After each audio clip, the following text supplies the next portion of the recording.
While riding in my Cadillac, what to my surprise,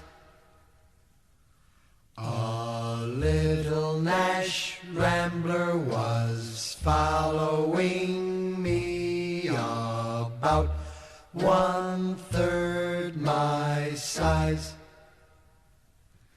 The guy must have wanted to pass me out, as he kept on tooting his horn.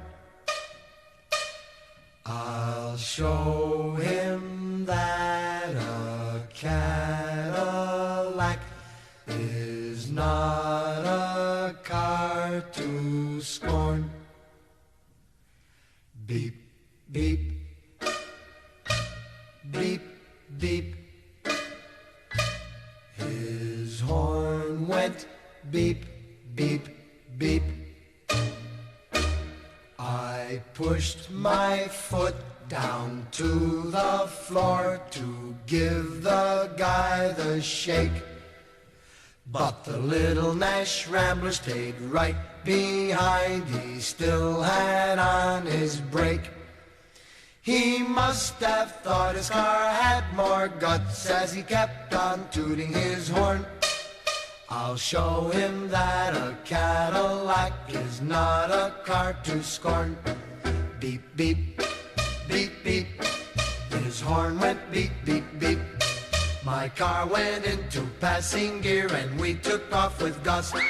Soon we were doing 90, must have left him in the dust. When I peeked in the mirror of my car, I couldn't believe my eyes. The little Nash Rambler was right behind. I think that guy could fly. Beep, beep, beep, beep. His horn went beep, beep, beep. Now we're doing 110. This certainly was a race. For a Rambler to pass a Caddy would be a big disgrace. The guy must have wanted to pass me out as he kept on tooting his horn. I'll show him that a Cadillac is not a car to scorn. Beep, beep, beep, beep. His horn went beep, beep, beep. Now we're doing 120 as fast as I could go. The Rambler pulled alongside of me as if we're going slow. The fella rolled down his window and yelled for me to hear, "Hey buddy, how can I get this car out of sight?"